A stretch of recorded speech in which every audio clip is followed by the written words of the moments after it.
स्वयं प्रकाश जी की लिखी हुई कहानी नेताजी का चश्मा हमने पढ़ी।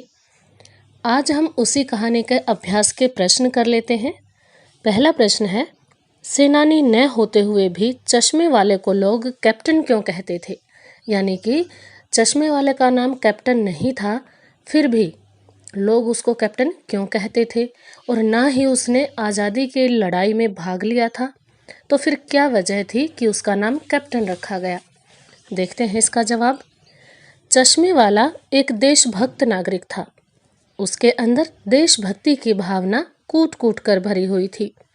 उसके हृदय में देश के वीर जवानों के प्रति बहुत सम्मान था, इसलिए लोग उसे कैप्टन कहते थे। यानी कि उसकी भावनाओं को देखते हुए, उसकी देशभक्ति को देखते हुए उसका नाम कैप्टन रखा गया था। अब चलते हैं दूसरे प्रश्न की ओर। हालदार साहब ने ड्राइवर को पहले चौराहे पर गाड़ी रोकने के लिए मना किया था, लेकिन बाद में तुरंत रोकने को कहा। जो ये घटना दी गई है, जिसके बारे में ये वाक्य कहा गया है, उससे संबंधित 3 प्रश्न पूछे गए हैं। पहला प्रश्न है, हालदार साहब पहले मायूस क्यों हो गए थे? यानी जब कैप्टन की मृत्यु हो गई थी, तब हालदार साहब मायूस क्यों हो गए थे? आइए देखते हैं इसका जवाब।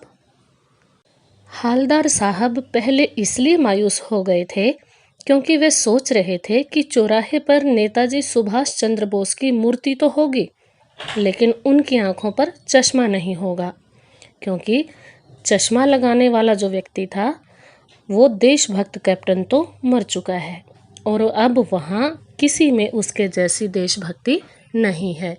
यानी जो चश्मे वाला गरीब होते हुए भी बिना किसी स्वार्थ के सिर्फ देशभक्ति की भावना से और स्वतंत्रता सेनानियों के प्रति सम्मान की भावना से नेताजी की मूर्ति पर जो चश्मा लगाता था, वो लगाने वाला या वैसी भावना वाला व्यक्ति अब शायद कोई नहीं बचा है, इसलिए हालदार साहब मायूस हो गए थे।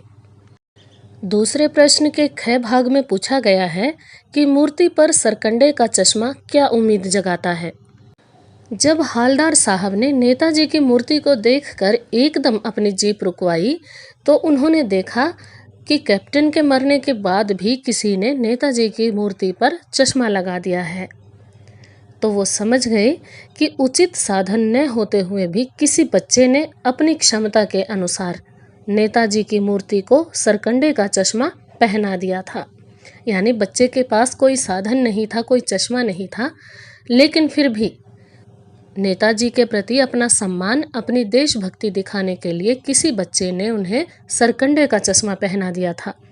यह बात हालदार साहब के मन में उम्मीद जगाती है कि देश में आज भी देशभक्ति जीवित है, बच्चों में देश प्रेम का जज्बा है, इसलिए देश का भविष्य सुरक्षित है।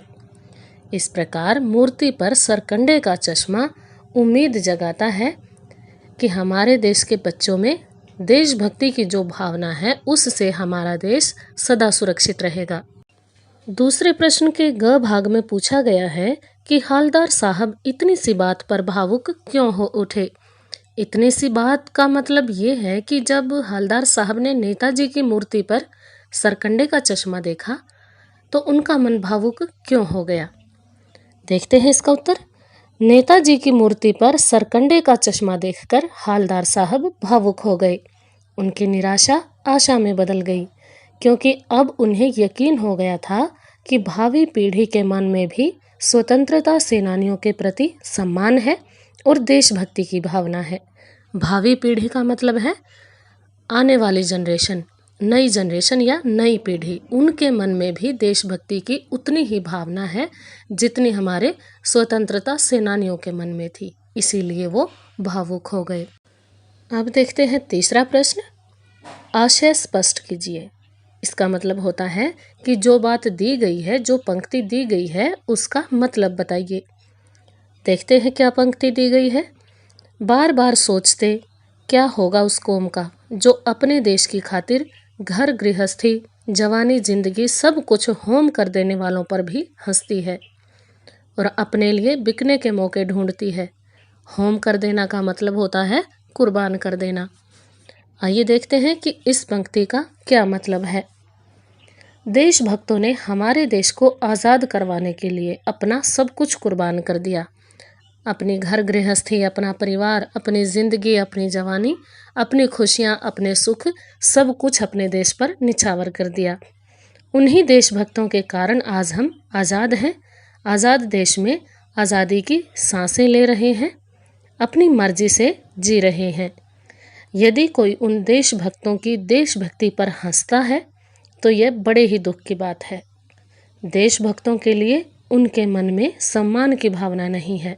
ऐसे लोग स्वार्थी होते हैं, वो केवल अपने बारे में सोचते हैं। और इन पंक्तियों में लेखक ने ऐसे लोगों पर अपना गुस्सा दिखाया है, क्योंकि वो लोग अपने स्वार्थ के कारण देश के विद्रोही की तरह होते हैं, धोखेबाज की तरह होते हैं। अब चलते हैं चौथे प्रश्न की ओर।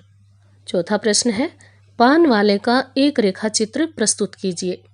रेखा चित्र का मतलब होता है शब्दों के द्वारा किसी व्यक्ति का ऐसा वर्णन करना कि उसका चित्र हमारे दिमाग में उभर जाए। तो आइए देखते हैं पान वाला कैसा आदमी था। पान वाला मस्त मौला व्यक्ति है, यानी अपनी मस्ती में मस्त रहता है। उसे किसी से कोई लेना देना नहीं है। चौराहे पर सड़क के किनारे उसकी पान की दुकान है। वह काला और मोटा है। उसकी तोंद भी निकली हुई है, यानी उसका पेट बहुत बड़ा है। और वह जब हंसता है तब उसकी तोंद भी हिलती है। जब वह ग्राहक के लिए पान बनाता है तो आसपास भी नज़र रखता है, यानी बेशक वो मस्ती में रहता है लेकिन अपने आसपास की सारी खबर रखता है। उसके ज़्यादातर बाल उड़ चुके हैं, गिने चुने बाल ही बचे हैं, यानी वो गंजा भी है। उसके मुंह में हमेशा पान भरा रहता है। इससे हमें पता चलता है कि उसकी बहुत ज़्यादा पान खाने की आदत है। पान खाने के कारण उसके दांत लाल और काले हो गए हैं, यानी बहुत गंदगी है। वह मजाकिया स्वभाव का है, मतलब सबसे मजाक करता रहता है और बातें बनाने में माहिर है, यानी सबके बारे में बातें बनाता रहता है। अब देखते हैं इस पाठ के अभ्यास का अंतिम प्रश्न। वो लंगड़ा क्या जाएगा फौज में, पागल है पागल। कैप्टन के प्रति पान वाले की इस टिप्पणी पर अपनी प्रतिक्रिया लिखिए। यानी इस प्रश्न में कहा गया है कि ऊपर जो पंक्ति बताई थी लंगड़े वाली, वो पान वाले ने कही थी कैप्टन को। इसके बारे में आपकी राय क्या है, आपका क्या रिएक्शन है इस बात के बारे में, ये हमें बताना है। यह टिप्पणी पान वाले ने कैप्टन के बारे में की थी, जो बिल्कुल गलत थी।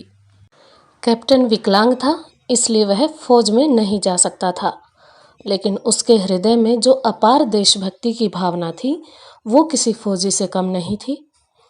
कैप्टन के इसी अपार देश प्रेम के कारण पान वाला उसे पागल कहता था। ऐसा कहना पान वाले की स्वार्थी भावना को दिखाता है, जो बिल्कुल गलत है। वास्तव में तो पागलपन की हद तक देश के प्रति त्याग और समर्पण की भावना रखने वाला व्यक्ति श्रद्धा का पात्र है, उपहास का नहीं। यानी ऐसे व्यक्ति का तो सबसे ज़्यादा सम्मान किया जाना चाहिए, उसका मजाक नहीं उड़ाना चाहिए।